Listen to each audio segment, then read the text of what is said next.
CPAC was this weekend. I only watched the first day, but that's all you needed to watch. This is my reaction.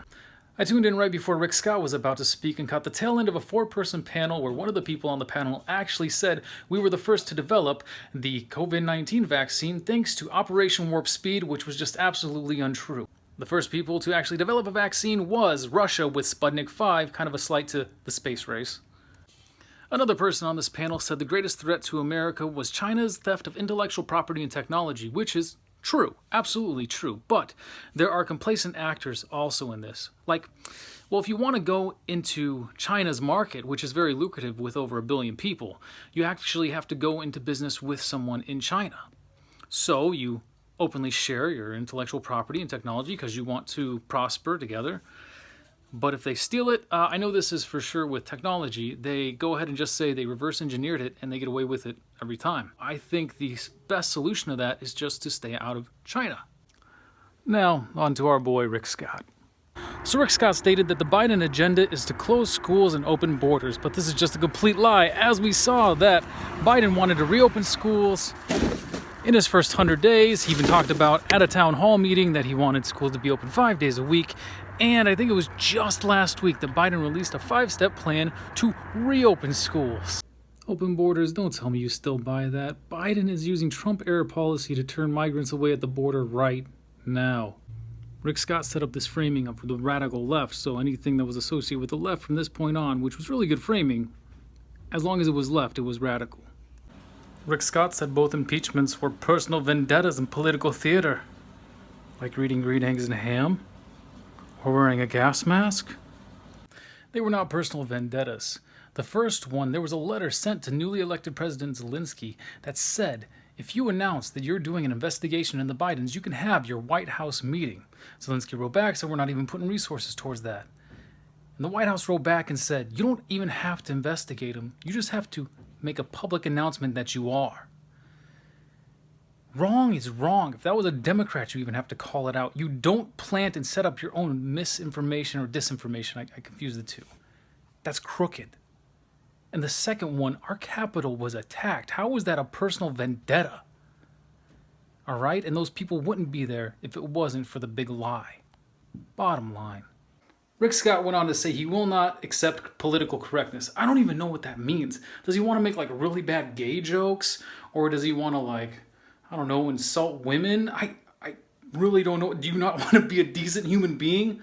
What does that even mean? Somebody's going to have to explain that to me because I don't even understand that.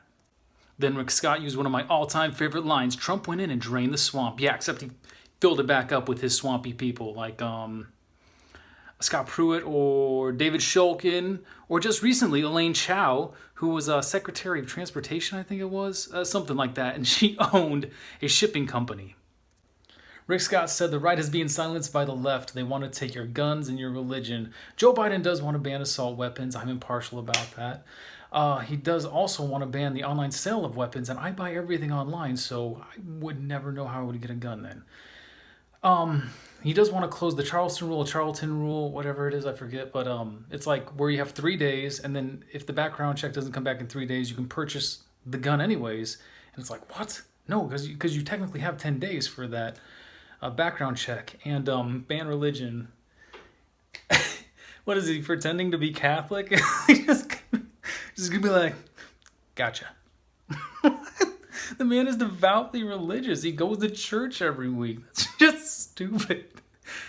He said Washington elites breathed a sigh of relief when Trump left. That might be true, but other elites have always been in Trump's pocket. There have been dozens of fundraisers where it costs up to $100,000 just to get into the door, and then it's a personal lobbying fest. There was a guy who was a contractor, I believe, wanted to build a railway between Canada and Alaska, couldn't get it done. Trump took him 3 days of tweeting, and then just 3 days later, I believe it was 3 days, he got it. Also, there was a guy who worked for the VA who wrote a book, and he said that there were elites whose voices were being heard in the tax bill, that it was Trump's landmark legislation. And at this point, he has the goal to say, I want to focus on massive opportunities after he scared you about saying they're going to take your religion, your guns, they have personal vendettas, a whole bunch of political theaters, open the borders, close the schools. It's fear-mongering, and you've given no substance to anything you've said. Then Rick Scott said the most disturbing thing. He said, we can't go back to where the Republican Party used to be. This is now Trump's party. There's no Republican base. It's all reliant upon Trump. What he says goes. That's it. He controls the messaging, the direction, everything. Then he goes to talk about Republican principles, but what are those when they change their mind about the $1,200? They're completely against it. Then Trump says, yeah, $1,200 is good. Then they're for it. And then even when it comes to the insurrection, Trump is to blame. No, never mind. Where are their principles? It's all about appeasing Trump. Rick Scott went on to some nonsense about, schools teaching that violence is good and throwing bricks through windows or whatever is okay and justified because of race relations. And I thought that was just kind of ridiculous. I'm sure he's referring to BLM. Then he talked about Democrats will destroy capitalism. It's like, come on, man. In 8 years, the chosen one couldn't do it. He couldn't do it in 8 years. The chosen one. Then he goes on to say women and men's sports and vice versa. Yeah, that's one I'm on either side of. I've had this debate with somebody, and in the end it was like, well, let them all race, no matter what it is, everybody against everybody. It's just, that's all it is. I'm going to hit these real fast. I'm trying to finish up Rick Scott, get on to the other ones. America's not racist. I believe that too, but there are racist people, of course. That's undeniable.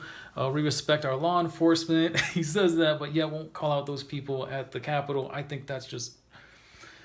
Anyways, religious liberty is an idea that... religious liberty, right? He talked about religious liberty a lot, but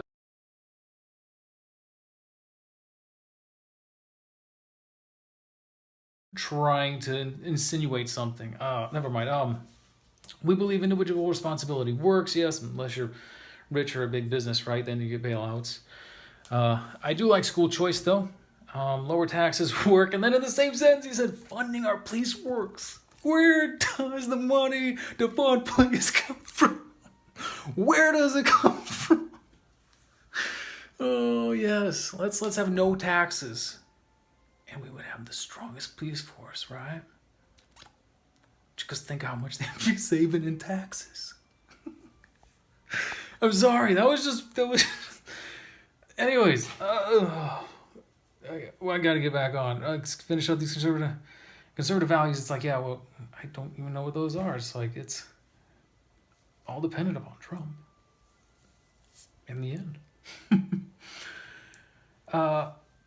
That's it. I won't even hit the other two. But yeah, this is not the Republican Party. I know this is not.